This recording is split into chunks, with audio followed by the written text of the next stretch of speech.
The flour dusted her hands like fresh snow on the Colorado plains, and Violet Foster worked the dough with such tenderness that Yale Garrett felt something crack open inside his chest as he stood in the doorway of the bakery that morning in Centralia, Kansas. It was the spring of 1882, and Yale had ridden into town 3 days prior with nothing but his horse, a worn saddle, and the kind of weariness that came from drifting too long without purpose. He had been a ranch hand, a cattle driver, a temporary deputy in towns whose names he could barely remember now. And at 26 years old, he felt ancient in ways that had nothing to do with age. The bakery had drawn him in that first morning with the scent of fresh bread, and he had returned each day since, though he could not quite explain why. Violet was 23.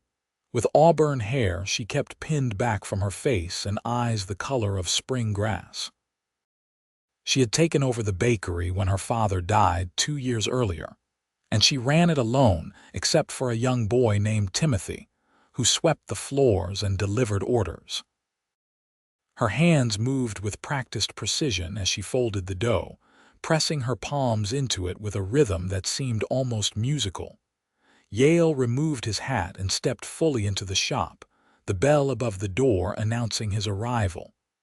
Violet looked up, and for a moment their eyes met. She did not smile, but something in her expression softened. "Morning," she said, her voice quiet but clear. "Morning, Miss Foster." Yale approached the counter, suddenly aware of how dusty his clothes were, how rough his hands looked compared to hers despite the flour coating her fingers. "I will take whatever you have fresh. The sourdough just came out." She wiped her hands on her apron and turned to retrieve a loaf from the shelf behind her. When she set it on the counter wrapped in brown paper, their fingers brushed briefly. Yale felt the warmth of that touch travel up his arm. He paid her, their transaction as simple as it had been the previous 2 mornings, but this time he found himself unable to leave. He stood there, hat in hand, watching as she returned to her work.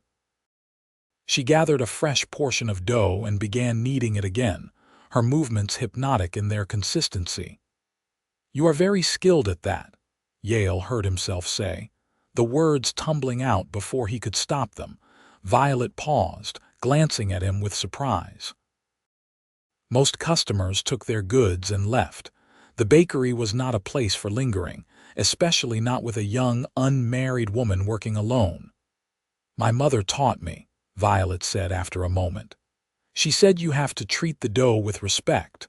Work it too hard and it becomes tough. Not enough and it never rises properly." Yale nodded, though he knew nothing about baking. He knew about horses and cattle, about the weight of a gun and the loneliness of the open range, but standing in this warm shop watching Violet work, he felt like he was learning an entirely different language. "There is something peaceful about it," he said. "Watching you work, I mean. It is like you are putting something into it beyond just the ingredients." Violet's hands stilled on the dough. She looked at him fully then, really looked at him, and Yale saw intelligence in her eyes and curiosity, and something else he could not quite name.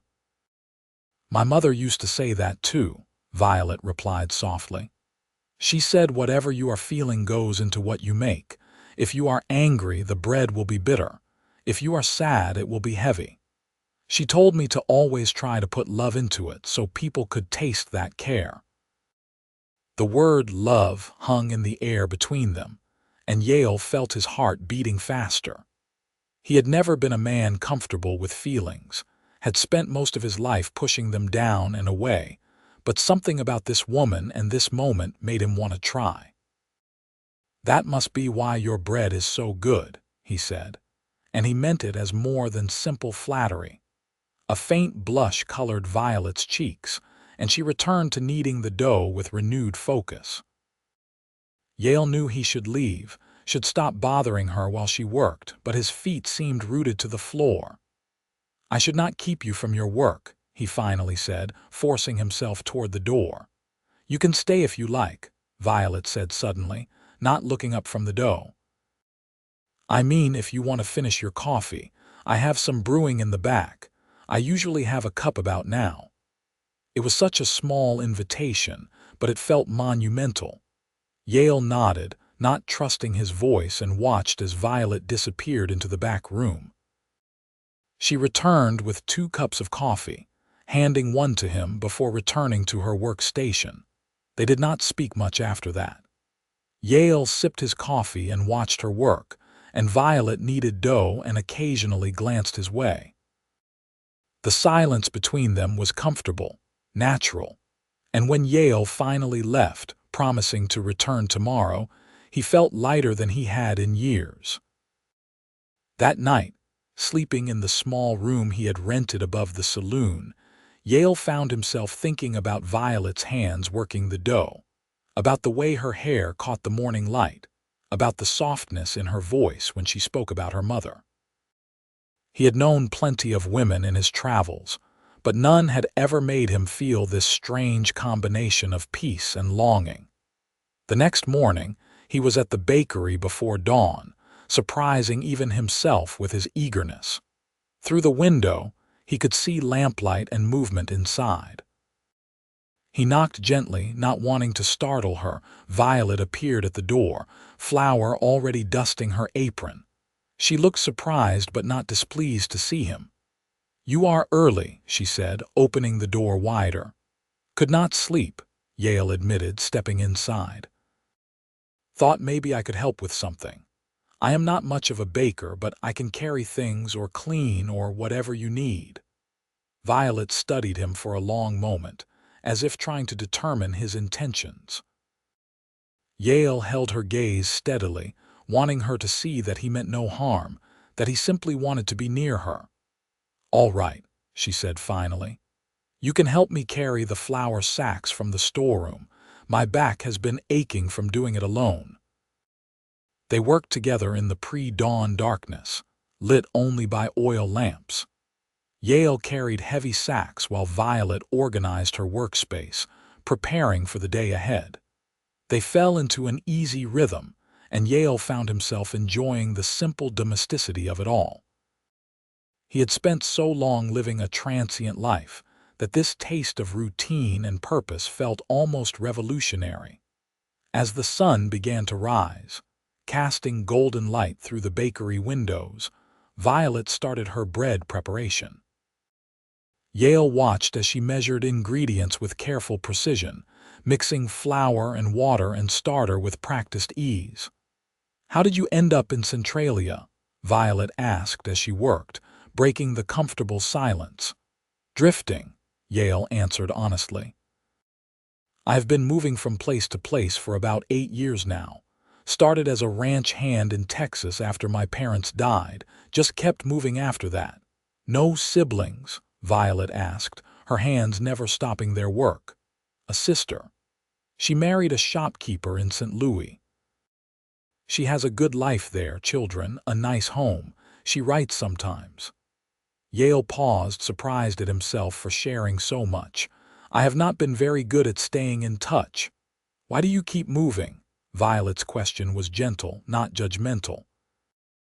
Yale considered this, watching her hands work the dough. "I suppose I have been looking for something without knowing what it was.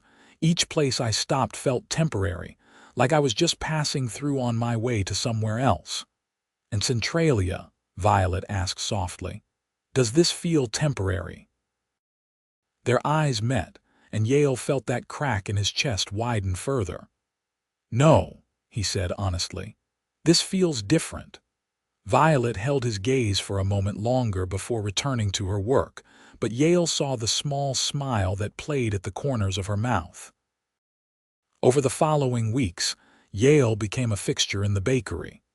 He arrived before dawn to help Violet with the heavy work and often stayed until mid-morning, sometimes longer. They talked as she baked, sharing stories about their lives. Violet told him about growing up in the bakery, about learning to bake from her mother who had died of fever 5 years ago, about the loneliness of running the business alone after her father passed. Yale shared his own stories, the endless sky of Texas, the dust and danger of cattle drives, the small moments of beauty he had found in his wandering life. But mostly he talked about the emptiness of it all, the way he had been searching without knowing what he sought. "I think we are all searching for something," Violet said one morning as she shaped loaves. "Connection, purpose, a place to belong. Some people are lucky enough to be born into it. The rest of us have to find it." "Have you found it?" Yale asked. Violet was quiet for a moment, her hands moving steadily through the dough. "I thought I had," she said finally. "This bakery was my whole world. My parents built it, and keeping it going felt like honoring them. But lately, I have realized that maybe I've been hiding here, using the work to avoid feeling lonely." The vulnerability in her confession made Yale want to reach across the counter and take her hand, but he held back. They were growing closer, he could feel it, but he did not want to rush her or presume too much. "You do not seem like someone who hides," he said instead. Violet looked up at him, and he saw uncertainty in her green eyes. "Everyone hides from something," she said. "What are you hiding from, Yale?" The question caught him off guard. He opened his mouth to deny it, to deflect, but something about Violet made him want to be honest. "Responsibility, I suppose," he said slowly. "Attachment. Caring about something or someone enough that losing it would hurt. After my parents died, after I watched my sister build her life while I just kept moving, I think I convinced myself that it was easier to not settle, to not let myself want something permanent. And now," Violet's voice was barely above a whisper, "now I am terrified," Yale admitted, "because I am starting to want something I am not sure I deserve." The air between them felt charged, heavy with unspoken feelings.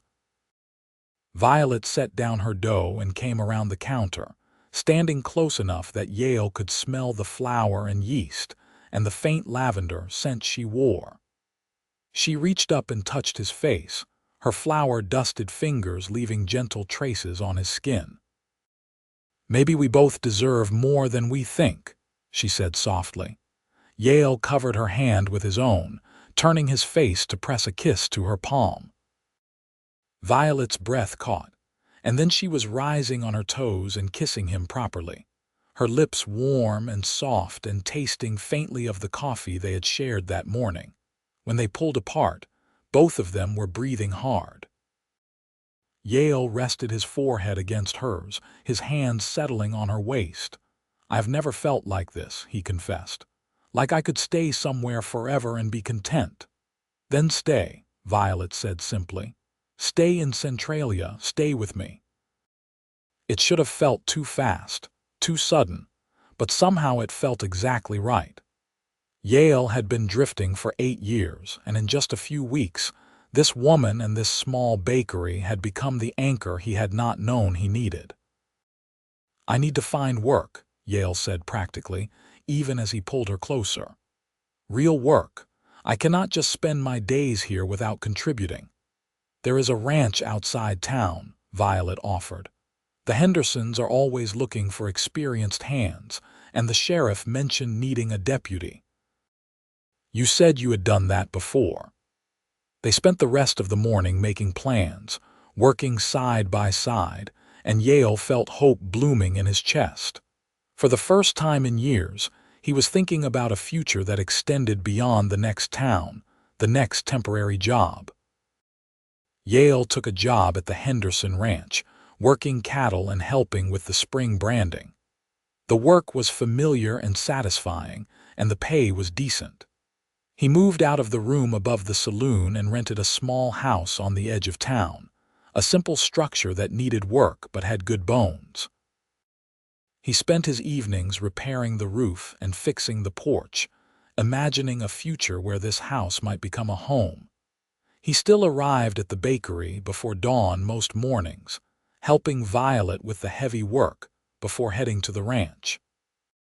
She always had coffee waiting for him, and they would talk quietly in the lamplight, their conversations ranging from practical matters to dreams and fears they had never shared with anyone else. The town began to take notice of their growing attachment.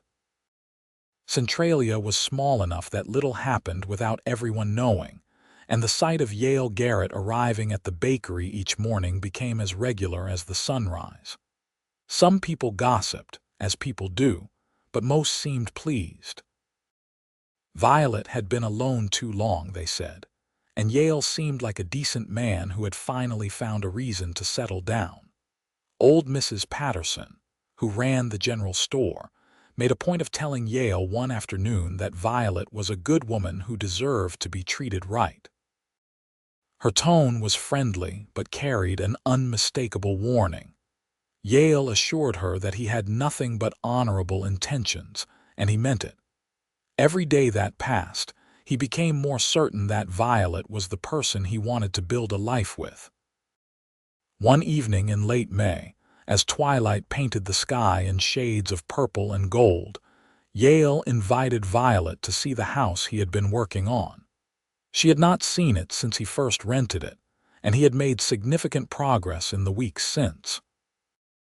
Violet walked through the rooms, taking in the repairs he had made, the way he had cleaned and organized everything. The house was still sparsely furnished, but it was clean and sturdy, with windows that let in good light and a small kitchen that included a cast-iron stove. "You have done so much," Violet said, running her hand along the windowsill in what would be the bedroom. "It feels like a real home now." Yale stood in the doorway watching her. His heart was pounding so hard he was sure she could hear it. "It could be," he said carefully.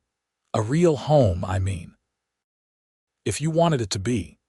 Violet turned to face him, understanding dawning in her eyes. "Yale," he crossed the room to her, taking her hands in his.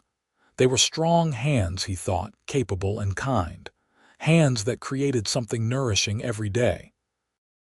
Hands he wanted to hold for the rest of his life.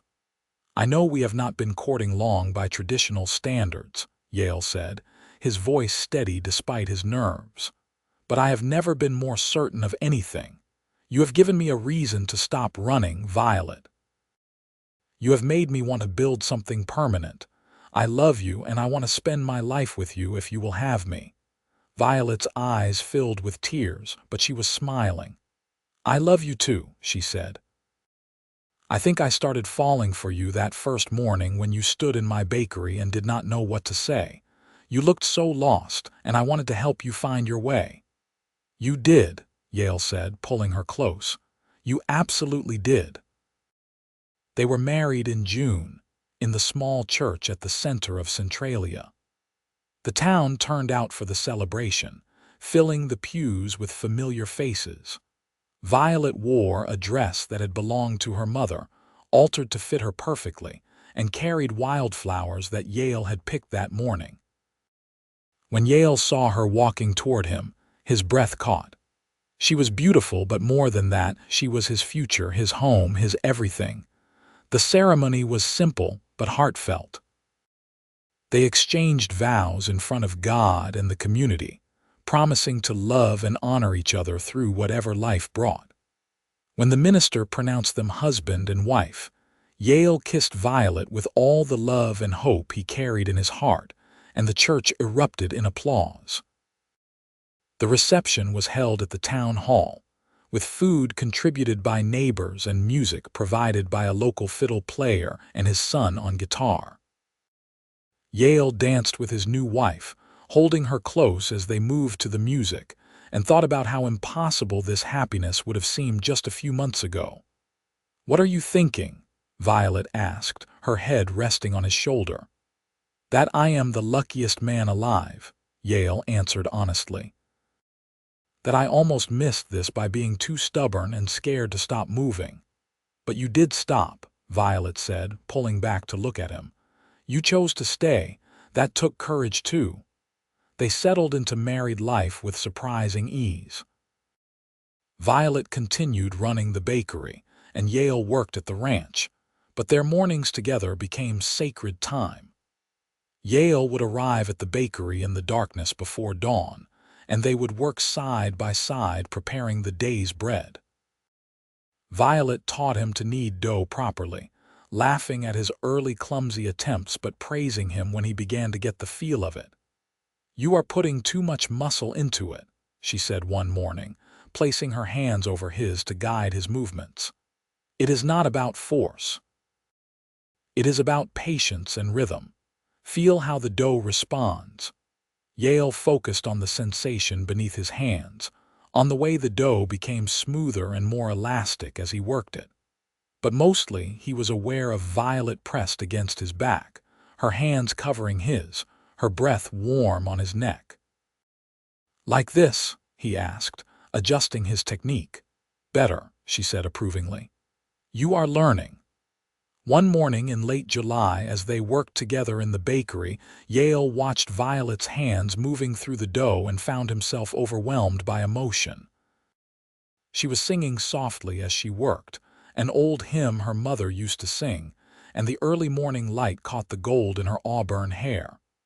"Violet," he said, and she looked up at him with those green eyes that still made his heart race. "Do you know what you put into your baking?"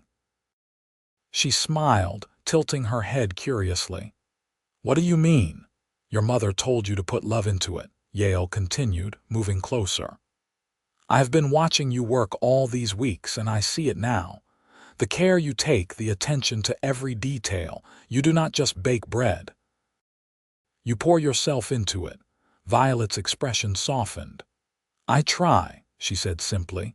Yale reached out and took her hands, still coated with flour, holding them gently. "I watch your hands work, and I see how you need love into everything you make. It makes me think about our life together, about how I want us to approach everything the way you approach your baking, with intention and care and love." Violet's eyes glistened with tears. "That is beautiful," she whispered. "Need love into our life," Yale said, the words coming from somewhere deep in his heart. "The way you do with your bread. Let us build something together that is made with that same care and devotion." Violet set down the dough and came around the table, wrapping her arms around his neck. "We already are," she said. "Every day we spend together, every moment we choose each other, we are kneading love into our life." They kissed there in the bakery, flour dusting both of them, the smell of rising bread surrounding them. It was a perfect moment, one of many they would share over the years to come. As summer gave way to autumn, their life in Centralia continued to deepen and grow. Yale took on more responsibility at the Henderson Ranch, and Mr. Henderson began talking about making him foreman when the current one retired in the spring. The extra money would be welcome, especially as Yale and Violet began talking seriously about starting a family. The bakery thrived under Violet's management, and she hired a young woman named Sarah to help with the increased business. This freed up some of Violet's time, allowing her to occasionally close the shop early and spend afternoons with Yale. They would take walks along the creek that ran behind town, or ride out to see the open prairie, or simply sit on their porch and watch the sunset. During these quiet moments, they talked about their dreams for the future. Violet wanted children, at least 3, she said, enough to fill their home with noise and life. Yale admitted he had never given much thought to being a father, but the idea of children with Violet, of watching her teach them to bake and passing on her mother's wisdom, filled him with unexpected longing. "I want to be a good father," he said one evening as they sat on the porch, Violet nestled against his side. "Better than I have been a son or a brother. I want to be present for them, not distant like I have been with my sister." "You can still fix that," Violet said gently. "You could write to her, invite her to visit. I would like to meet her." Yale had been thinking the same thing. He had written to his sister Margaret shortly after the wedding, a long letter explaining where he was and what had happened, how he had finally found a place to call home. She had written back with such joy and relief that it made his chest ache. She had worried about him all these years, she wrote, prayed for him to find peace and happiness. She would love to visit Centralia and meet Violet. In October, Margaret arrived with her husband Thomas and their 2 children, a boy of 7 and a girl of 5. The reunion between Yale and his sister was emotional, years of distance falling away as they embraced. Margaret wept openly, holding her brother tightly, and Yale found himself crying too, releasing years of guilt and regret. "I am so sorry," he told her. "I should have stayed in touch better, should have been there for you." "You are here now," Margaret said, pulling back to look at him. "That is what matters. You are happy, Yale. I can see it in your eyes. This place, this woman, they have healed something in you." Margaret and Violet became fast friends, bonding over their shared love of baking. Margaret spent hours in the bakery with Violet, the 2 women trading recipes and stories while Yale played with his niece and nephew. Watching Violet interact with the children, seeing her natural warmth and patience, only strengthened Yale's desire to start their own family. The visit lasted a week, and when Margaret and her family departed, it was with promises to visit again soon and for Yale and Violet to come to St. Louis when they could. The reconnection with his sister felt like another piece of Yale's life falling into place, another bit of healing. Winter came to Kansas with biting cold and occasional snow. The bakery was warm and inviting, a refuge from the harsh weather, and business remained steady. Yale spent his days at the ranch, working hard despite the cold, and his evenings at home with Violet. They would sit by the fire, reading or talking, and Yale would sometimes practice his bread making under Violet's amused supervision. "You are getting better," she told him one evening as he kneaded a batch of dough at their kitchen table. "The texture is much improved." "I have a good teacher," Yale said, grinning at her. It was during one of these cold winter nights that Violet told him she was pregnant. They were sitting by the fire, her head resting on his shoulder, when she took his hand and placed it on her belly. "I have something to tell you," she said softly. Yale's heart began to race. "What is it?" "We are going to have a baby," Violet said, looking up at him with eyes full of hope and joy. "I am about 2 months along. The baby should come in the summer." For a moment, Yale could not speak. The news was overwhelming, wonderful, terrifying all at once. He was going to be a father. He and Violet were going to have a child. "Are you happy?" Violet asked, a hint of uncertainty in her voice. Yale pulled her close, holding her as if she were the most precious thing in the world, which she was. "Happy does not even begin to cover it," he said, his voice thick with emotion. "I am terrified and thrilled and so grateful. You have given me everything, Violet. A home, a purpose, and now this. I love you so much." They held each other in the firelight, talking about the future, about names and nurseries and all the changes a baby would bring. Yale felt his heart expanding with a love so vast it almost frightened him. He had spent so many years avoiding this kind of attachment, and now he could not imagine living any other way. The pregnancy progressed smoothly through the winter and into spring. Violet continued working at the bakery, though she allowed Sarah to take on more of the physical labor as her belly grew. Yale was attentive and protective, sometimes overly so, making Violet laugh with his constant concern. "I am pregnant, not fragile," she would tell him, but she never seemed truly annoyed by his attention. Yale was made foreman of the Henderson Ranch in March, just as promised. The promotion came with increased pay and respect, and it meant he could provide even better for his growing family. He took the responsibility seriously, working hard to prove Mr. Henderson's faith in him was well placed. In June, when the prairie was green and wildflowers bloomed in abundance, Violet went into labor. Yale rode for the doctor and then paced the house anxiously while the town midwife and doctor attended to his wife. The hours stretched endlessly, filled with Violet's cries and Yale's fervent prayers. He had never felt so helpless, so desperate. Finally, as evening approached, he heard a different sound, the thin, wavering cry of a newborn. Yale's legs nearly gave out with relief. Moments later, the midwife emerged with a smile. "You have a son," she announced. "A healthy boy with good lungs. Your wife did wonderfully. You can go in and see them." Yale entered the bedroom on shaking legs. Violet lay in the bed, exhausted but radiant, holding a tiny bundle wrapped in soft cloth. She looked up as he approached, her smile tired but full of love. "Come meet your son," she said softly. Yale sat carefully on the edge of the bed, looking down at the tiny face peeking out from the blanket. The baby had stopped crying and was looking around with unfocused eyes, his little mouth working. He was perfect, absolutely perfect, and Yale felt his eyes fill with tears. "He is beautiful," Yale whispered. "You are amazing. I cannot believe you did that." "We made him together," Violet said, reaching for Yale's hand. "Our son. What should we name him?" They had discussed names for months but had never quite settled on one. Looking at his son now, Yale thought of his own father, a good man who had died too young. "What about James?" Yale suggested. "After my father. James Foster Garrett, James," Violet repeated, testing the name. "I like it.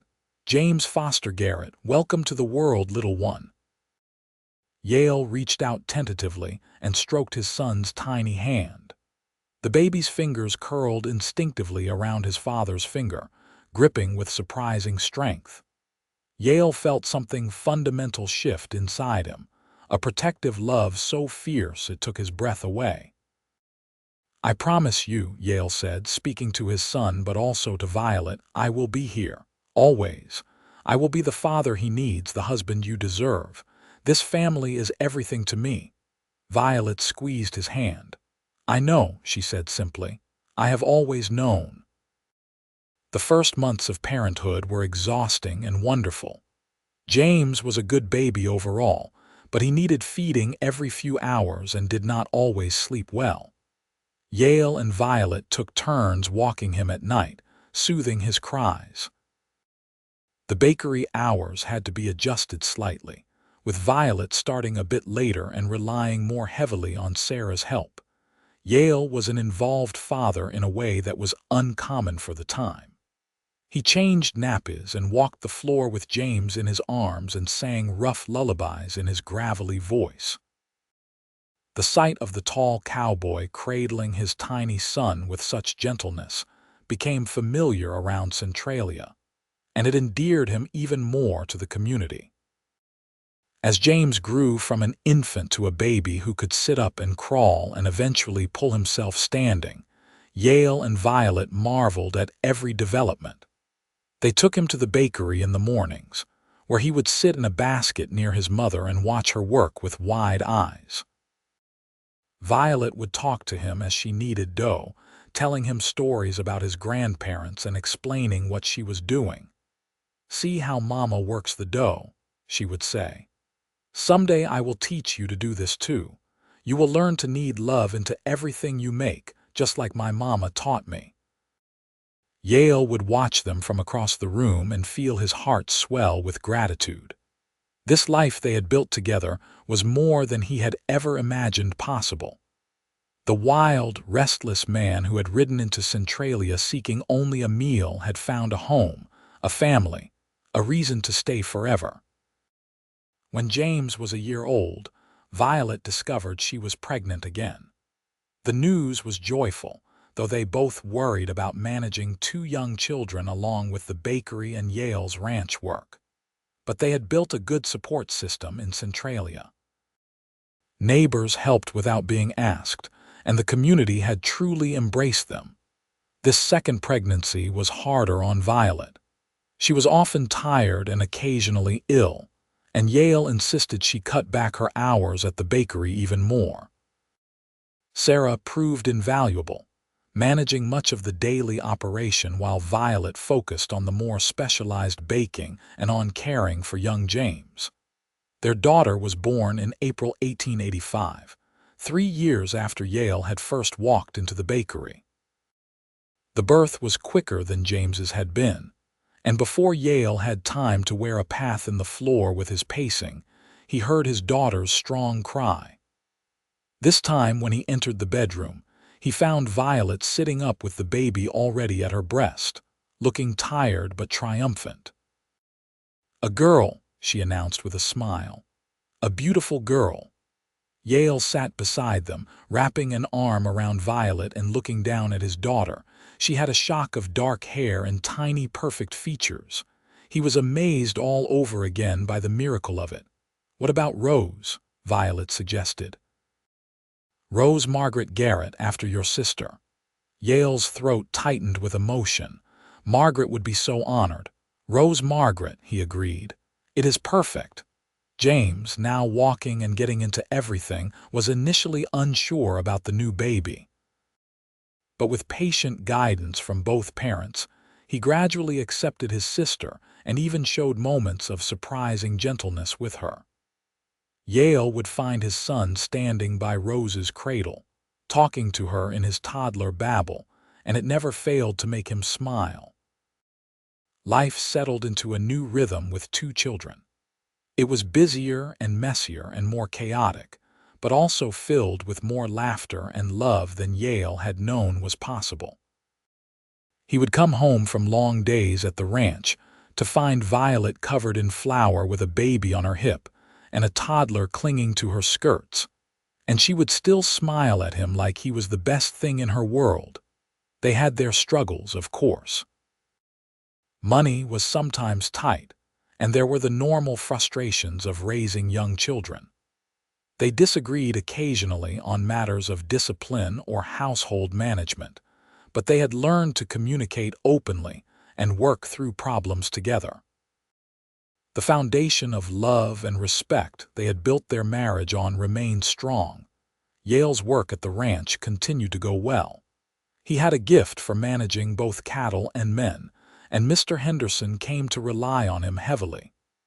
Yale saved money carefully, planning for his family's future. He wanted to eventually buy land of their own, maybe start a small ranch while Violet continued the bakery. It was a dream that felt achievable now, something to work toward together. The years passed with the kind of gentle speed that marks happy times.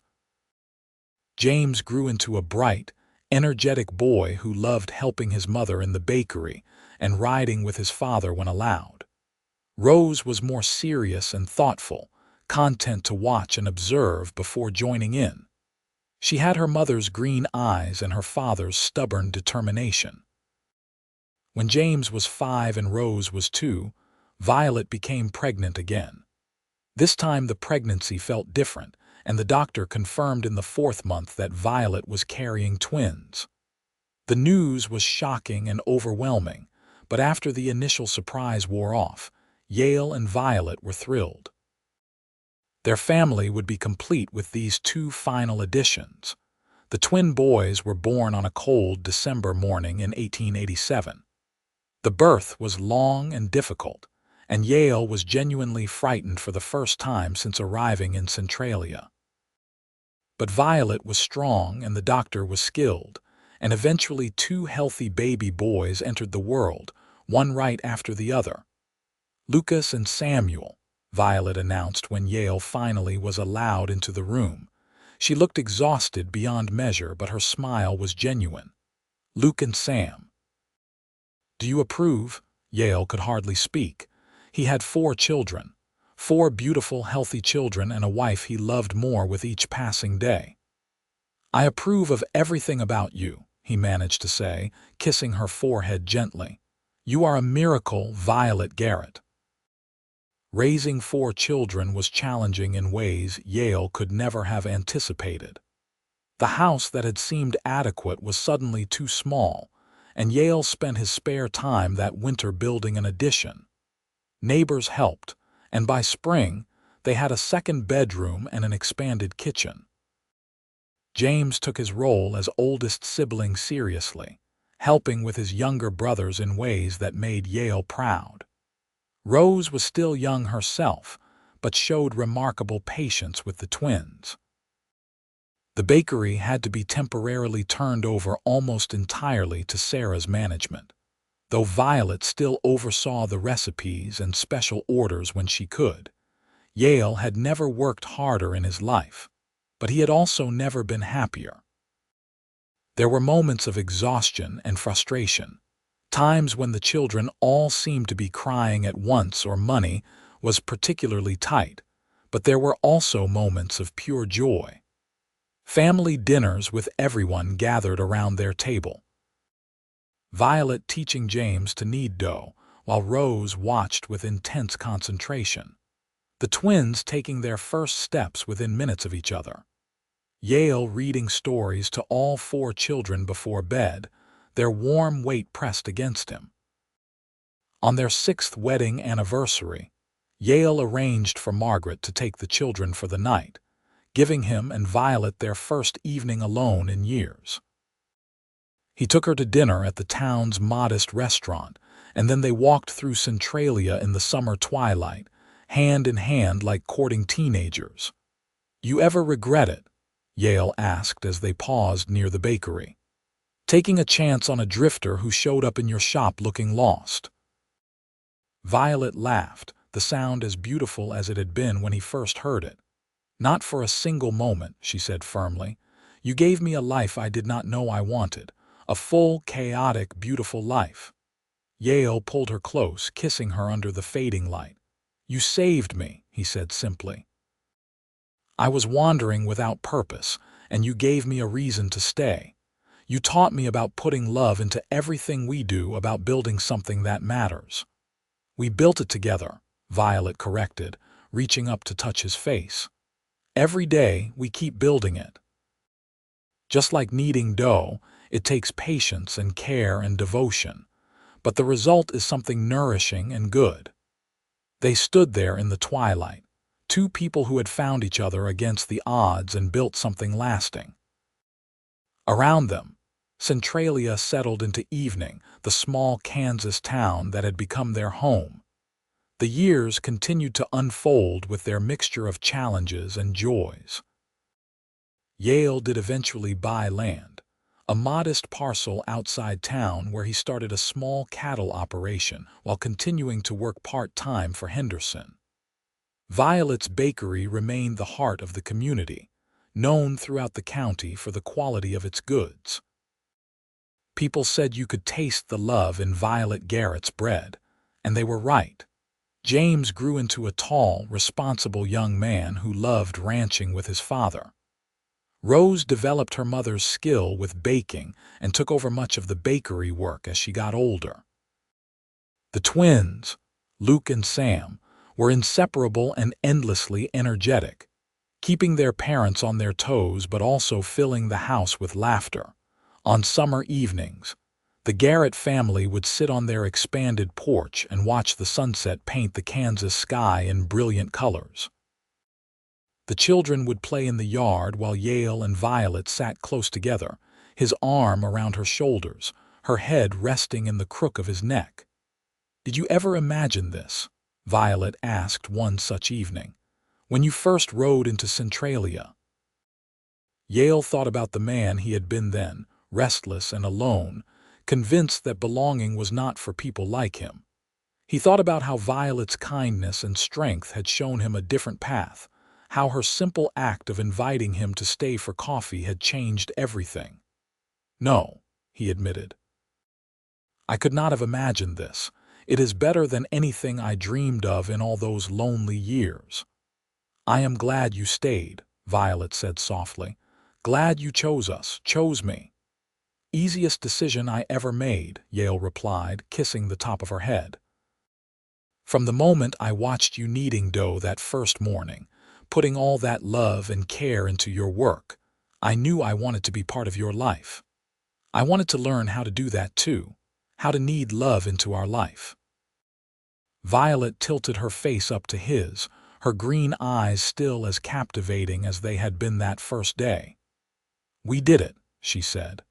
"We created a life full of love. Look at our children, our home, our community. This is what we built together." As the sun set and the first stars appeared, their children's laughter rang out across the yard. James was teaching his brothers how to rope a fence post while Rose called out encouragement. It was a perfect moment, one of thousands they had shared and would continue to share. Yale Garrett had ridden into Centralia as a drifter with no direction and no hope. He had found Violet Foster in her bakery, creating nourishment with her skilled hands and her generous heart. She had seen something in him worth saving, worth loving, and together they had built a life that was richer than gold and more satisfying than any adventure. In the years that followed, Yale and Violet became pillars of the Centralia community. They raised their 4 children with love and discipline, teaching them the values of hard work, integrity, and compassion. The ranch grew modestly successful, and the bakery continued to thrive under Violet's management and eventually Rose's partnership. Yale never forgot the lesson Violet had taught him in those early days, about putting intention and love into everything you create. Whether he was working with cattle, building a fence, or helping one of his children learn to ride, he approached it with the same care Violet brought to her baking.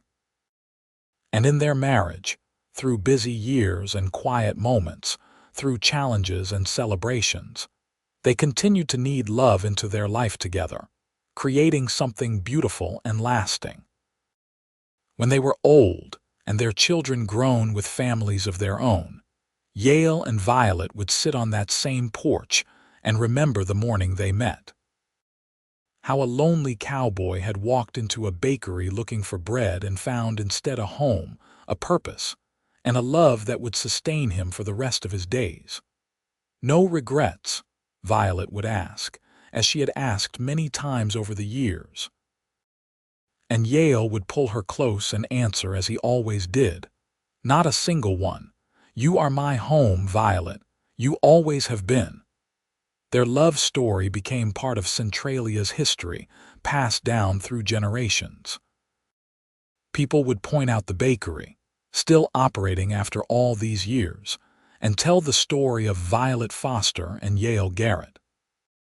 How they had found each other in the wild heart of Kansas in 1882.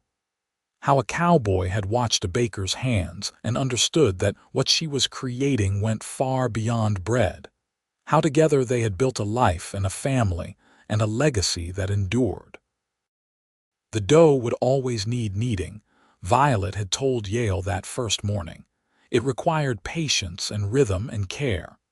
Their life together had proven that truth over and over. Marriage and family and love all required the same constant attention, the same devoted effort. But when you approached it with care and intention, when you kneaded love into every day and every choice, the result was something nourishing and beautiful, something that could sustain you through any hardship and magnify any joy. Years later, on a spring morning much like the one when they had met, Yale stood in the doorway of the bakery watching his granddaughter work dough with the same skill her grandmother had possessed. Rose's daughter had inherited that gift, along with Violet's green eyes and gentle spirit. Yale was 82 now, stooped with age but still strong in spirit, and Violet was 79, her auburn hair long since turned silver. "She has your touch," Yale said to Violet, who stood beside him leaning slightly on his arm. "She does," Violet agreed with satisfaction. "She understands what my mother taught me. It is not just about the technique, it is about what you put into it." Their great-grandchildren played in the yard behind the bakery, their laughter carrying on the spring breeze. 4 generations of Garretts now called Centralia home, and the family had grown large and prosperous. But the foundation of it all was this, Yale thought. This bakery, this woman, this love they had built together. You remember what you said to me?" Violet asked suddenly, looking up at her husband of so many years. "That day when you first told me to knead love into our life." "I remember everything about you," Yale said, meaning it absolutely. "Every moment, every word. You gave me a life worth remembering." Violet squeezed his hand, her grip still surprisingly strong. "We gave each other that gift," she said. "I was hiding in this bakery, afraid to want more. You came along and showed me that there was a bigger life waiting if I was brave enough to reach for it." They stood together in comfortable silence, watching their granddaughter work and their great-grandchildren play, surrounded by the scent of fresh bread and the warmth of family. It was not a dramatic ending, no grand final gesture or momentous event. It was simply two people who had loved each other well, who had built something lasting through patience and devotion and care. The bread would rise, as it always did. The children would grow and have children of their own. The seasons would change, bringing their cycles of planting and harvest, cold and warmth. And through it all, the love that Yale and Violet had kneaded into their life together would endure, a legacy as nourishing and necessary as Violet's bread, a testament to the power of choosing to stay, to build, to love. That evening, as they had done thousands of times before, Yale and Violet walked home hand in hand through the streets of Centralia. Their pace was slower now, their steps more careful, but the connection between them was as strong as it had ever been. They passed neighbors who called out greetings, past the church where they had married, past the house where their children had been born and raised. At their door, Yale paused and turned to Violet, taking both her hands in his just as he had done so many years ago in the bakery. "I love you," he said, the words as true now as they had been the first time he spoke them. "Thank you for teaching me how to stay, how to build, how to love." Violet smiled, her face lined with age but her eyes still bright with affection. "I love you too," she said. "Thank you for being brave enough to watch me knead dough and see something worth staying for. Thank you for every morning you came to help me, for every moment you chose us, chose this life." They went inside together, into the home they had made, surrounded by the evidence of their life well lived. Photos on the walls showing their children at various ages, their grandchildren, their great-grandchildren. The furniture they had collected over the years, each piece with its own story. The kitchen where Violet still occasionally baked, teaching young ones her secrets. That night, they sat together in their familiar chairs by the fire, though it was not cold enough to need one. It was simply their place, where they had sat together for decades, talking through decisions and dreams and difficulties. Where they had shared coffee in the early mornings and whiskey on special evenings. Where they had prayed together and laughed together and sometimes cried together. "We did well, did we not?" Yale said, his voice reflective. "With our life, with our children, we built something good." "We did," Violet agreed, "and it continues. James with the ranch, Rose with the bakery, the twins with their families. What we started keeps growing." "Because we needed love into it," Yale said, and Violet smiled at the reference to his words from so long ago. "Every day, in every choice, we tried to build with care and devotion, just like you taught me." The fire crackled softly, and outside, Centralia settled into night. Somewhere in town, their children were putting their own children to bed. Somewhere, bread was rising for tomorrow's baking. Life continued its essential rhythms, and Yale and Violet were content to be part of that eternal cycle. They did not know how many more days or years they would have together. No one ever does. But they had made the most of every single one given to them, and that knowledge brought peace. They had loved well and fully. They had raised good children and contributed to their community. They had turned a chance meeting into a lifetime partnership that enriched everyone it touched. as Yale helped Violet to bed that night, moving with the careful consideration of long practice. He thought about that young, lost cowboy who had walked into a bakery 40 years ago. He barely recognized that man now.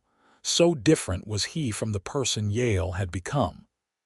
Violet had transformed him, not by trying to change him, but by loving him steadily and teaching him through example how to love in return.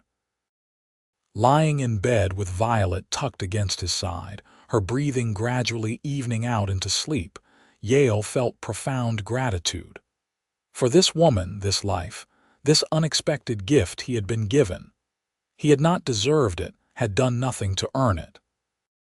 But Violet had seen potential in him anyway, had believed he was worth the risk of loving. He pressed a kiss to her silver hair and closed his eyes, drifting toward sleep with a smile on his face. Tomorrow would bring more of the same beautiful ordinary moments that comprised their life. Coffee at dawn, breakfast with family, work to be done, an evening walk, another night falling asleep beside the woman he loved. It was more than enough. It was everything. The legacy of Yale and Violet Garrett endured long after they were both gone, passing into Centralia's history as one of those love stories that people tell and retell, each generation adding their own perspective. The bakery remained in the family for generations, and visitors to Centralia would hear the story of how it all began with a cowboy watching a woman knead dough and understanding that she was creating more than just bread. Their children told their children, who told their children, about the importance of putting love and care into everything you do. About how a relationship, like bread dough, requires patience and attention and devotion to rise properly. About how choosing to stay and build something lasting is often the bravest choice of all. And in the bakery, now run by great-great-grandchildren of Yale and Violet, the same methods were used. The dough was still kneaded by hand, with care and rhythm, with love folded into every loaf. Because some traditions are worth preserving, some wisdom worth passing down, some love stories worth remembering. The story that began with a lonely cowboy and a kind baker had rippled outward, touching countless lives, creating a family and a legacy that would endure. All because one man had been brave enough to stop running, and one woman had been generous enough to invite him to stay. All because they had understood that building a life together was like kneading dough, requiring patience and care and, most importantly, love. Their story was complete, lived fully from beginning to end, every thread resolved, every promise kept. Yale and Violet Garrett had found each other, built a life together, raised a family, and loved each other well for all their days. It was a simple story in many ways, but also profound, a testament to the transformative power of love and the beauty of choosing each day to knead that love into every aspect of your life together. And so their story ended as all good stories should, with love triumphant and a life well lived, with children and grandchildren and generations to follow carrying forward the lessons learned. The bakery still stood. The ranch still operated. The family still gathered. And the memory of how it all began, with flour-dusted hands and a cowboy's hopeful heart, remained alive in Centralia, Kansas. A reminder that sometimes the most important journeys end not in some distant place, but in choosing to finally come home.